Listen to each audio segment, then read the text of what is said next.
Are you searching for some new NFL gear? Well, go to DrT23.site. That is DRT23.site. Click the NFL shop link there. Enter your code NFL30 to get 30% off of your purchase. Let's get back to the show. On this week's episode, we are talking Super Bowl. Yes, we are talking all roads leading to Vegas. Who will take the chip, Niners or Chiefs? We're going to jump dead into the best bets, and prop bets are going crazy. And we're going to talk about those NBA deadlines for trades. It's all up on this episode of A Win is a Win. Let's go.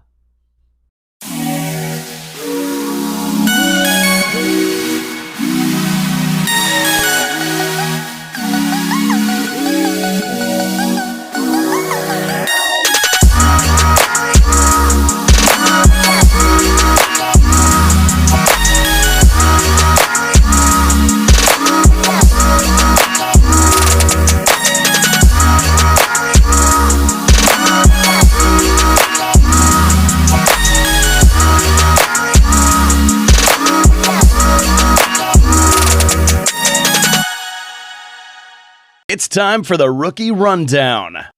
Welcome back, y'all. Welcome back.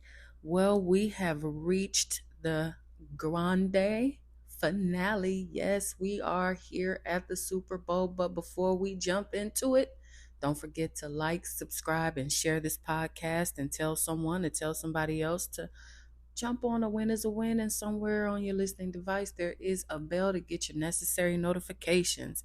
With the NFL season nearing an end, we pivot our rookie rundown to the NBA. Yep, with three names to talk about. First is Victor Wembanyama. Yes, because he simply has been outstanding, just like quite a bit of us had anticipated. Yes, the San Antonio Spurs aren't a great team right now, but it's not because of him.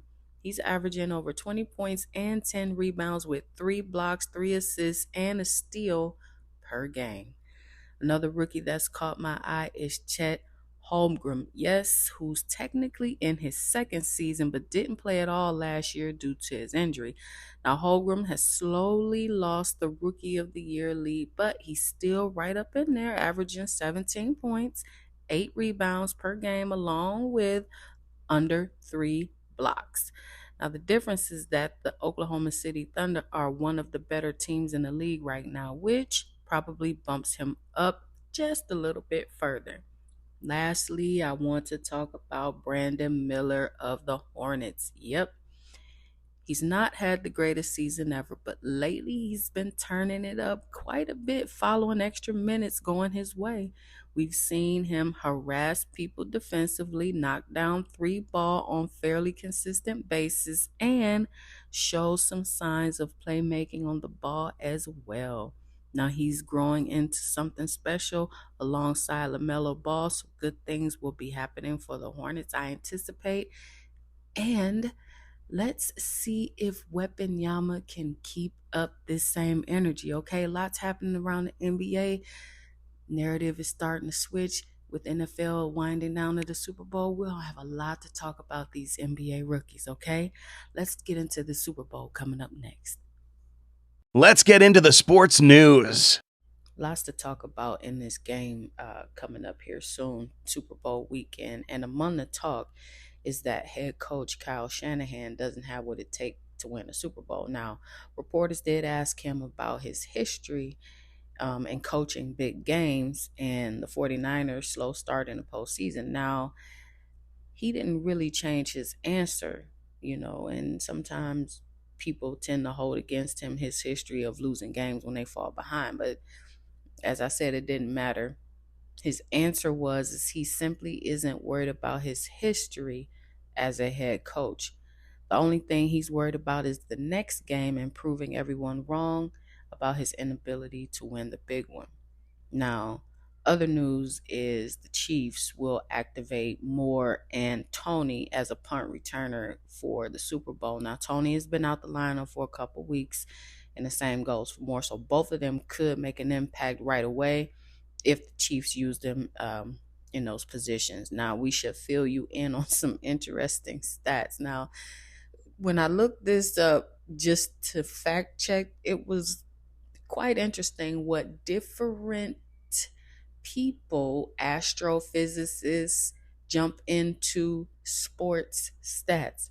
But the 49ers haven't been able to beat the Chiefs dating back to 2014. Okay, we know that. That was the last recorded win against them. Among the losses they suffered was the Super Bowl back in 2019.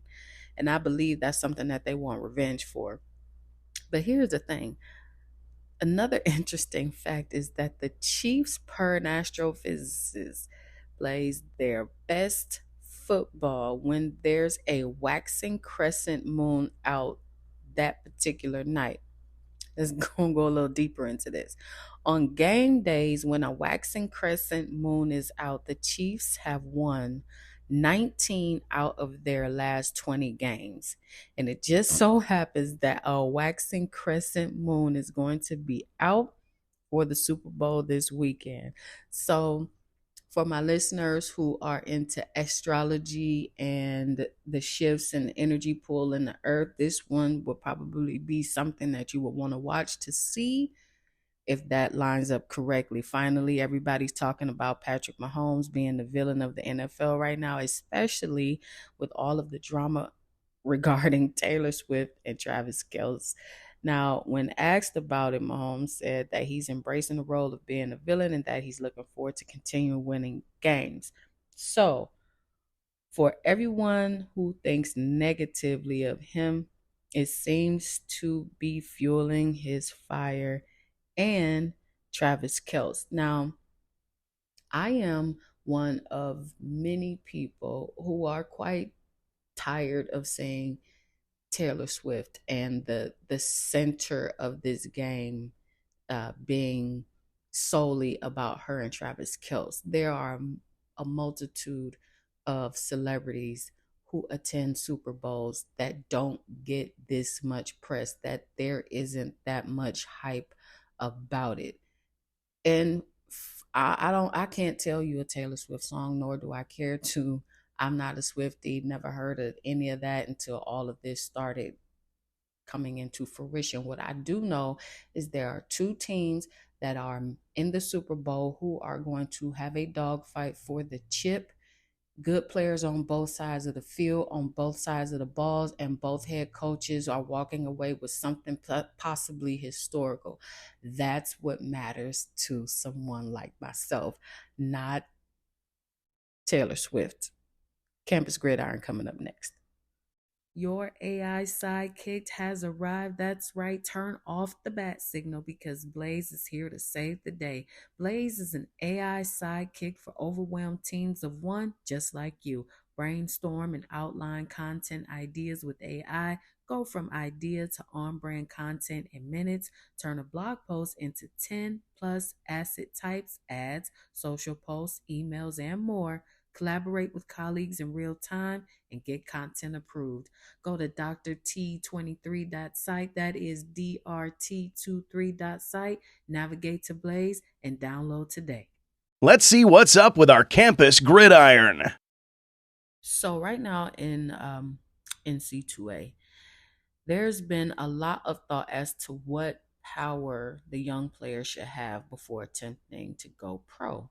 Now, right now, it certainly feels like the committee is looking to make players into employees, assuming they are school employees. Then there's a possibility that they could hold a union election. Now, there has been a lot of talk about whether or not college athletes should be considered employees. And it feels like this conversation isn't over yet, especially with new bills consistently coming out to try to make them so. Now, I do know that Dartmouth College, I believe it was on the 5th, with the NLRB, which is the National Labor Board Relations Board, if you weren't aware, they ruled that the men's college basketball players at Dartmouth are employees within the meaning of their act and their rules and their bylaws. So The National Labor Relations Act and board actually made them employees. Do you think this is good or bad for college sports? And do you think that this is going to start to take shape throughout multiple college institutions? We shall see. That'll be a poll question for this week. Injury report coming up next. Who's hurt? Who's ready to go? Time for the injury report. Some of the biggest news for Super Bowl week are quite a few injuries lining up for the Chiefs. Now you have the All-Pro guard Thuney. He's been ruled out. Of course, he had that pec injury that he suffered when they played the Bills. His absence was filled in nicely when they played the Ravens, but that doesn't mean that the O-line won't be taking a massive loss in his absence. Other news, you have Jerick McKinnon. Now, he might make his return to the field. He only played 12 games and not suiting up at all during the playoff run. Now, McKinnon has a long, valuable history with the Chiefs offense, both running and receiving. Now, if you get him back, that would be huge, even if it is currently a long shot for him to be cleared medically. And lastly, you have Charles Omenihu on the injured reserve list. Now, I'm going to say this. In my opinion, he's arguably one of their best defensive linemen, and it'll be tough to replace what he brings to the D line. Now, he tore his ACL against the Ravens, and he will have a long road to recovery on that injury, but defensively, one of their best. So it's interesting to see what subs they have to make up for these injuries and try to get to the chip. We shall see. Betmasters coming up next. Join me on DraftKings. Go to Dr. T23.site. That is DRT23.site. Go ahead and click join me on DraftKings and get your $200 bonus bet when you bet $5 instantly on DraftKings Sportsbook money lines, totals, and same game parlays. DraftKings has the action. It's a bet. Time for Betmasters. First thing you can bet on is the Chiefs covering the spread. Yep, they're currently listed as underdogs by 2 points. Well, 1.5, but I mean, come on, you don't get a half a point. That's just for people who really don't understand how betting works. There is no half a point.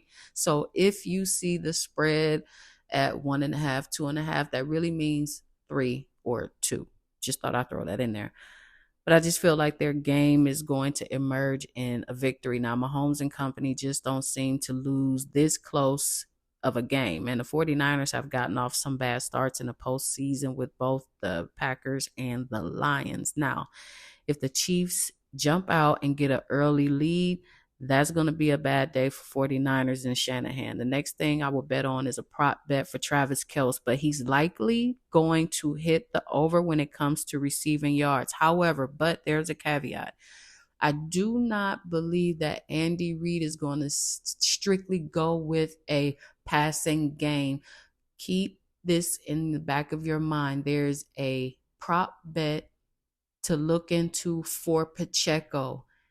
And I do believe that you'll see him touch the ball a lot more than Kelce in this one. Now, most sportsbook have Travis, his over and under listed at 70, and he's likely he's likely to pass it. I'm not too sure, but he's likely to do that.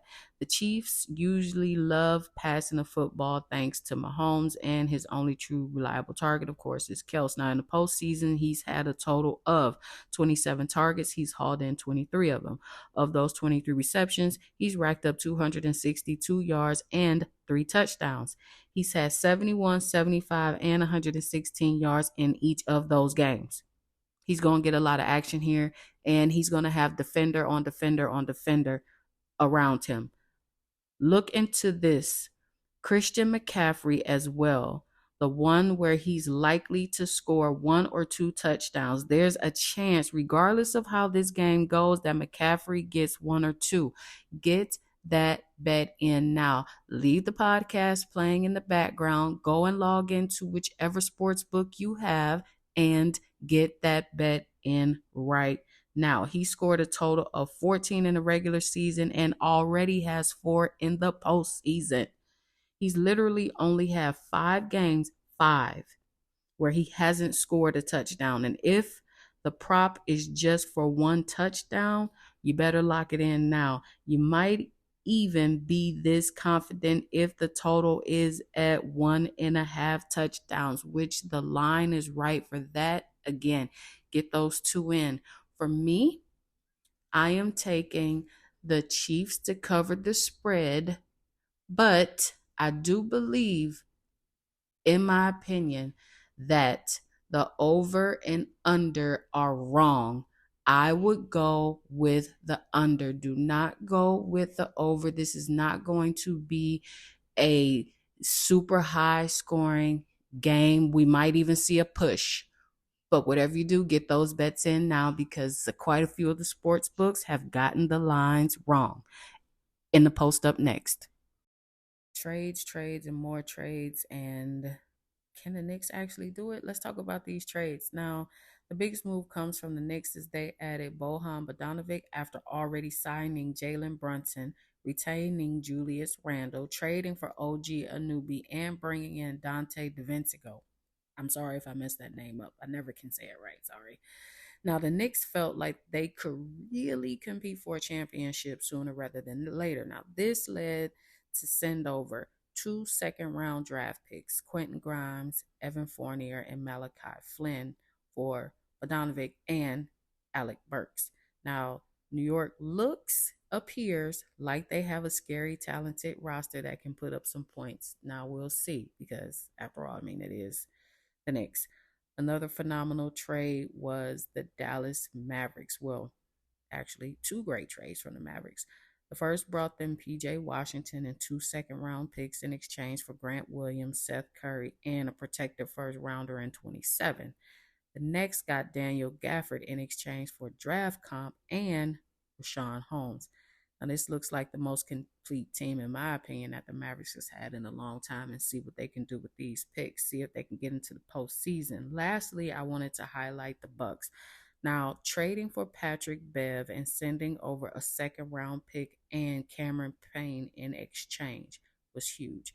Milwaukee has desperately needed strong defense and a mentality to commit to the end of the floor because they have pretty much problems on defense. I mean, I'm just gonna say it. You can look at the game and kind of see where's Lillard. He's in the clouds somewhere when it comes to defense. So they needed that trade. And Beverly has done exactly that throughout his entire career. Now, it might not be this biggest impact right away, but Milwaukee, in my opinion, really, really, really needed to make this kind of move of this caliber. They really need to get some D going. And I think this will help them get to their ultimate goal, which is to win another chip. We shall see. That's going to end it for this week's episode of A Win is a Win. Now, listen, don't be shy. Go and tell somebody and have them tell somebody else to hop on A Win is a Win. I mean, come on. I mean, it's every week and it's pretty good, I think.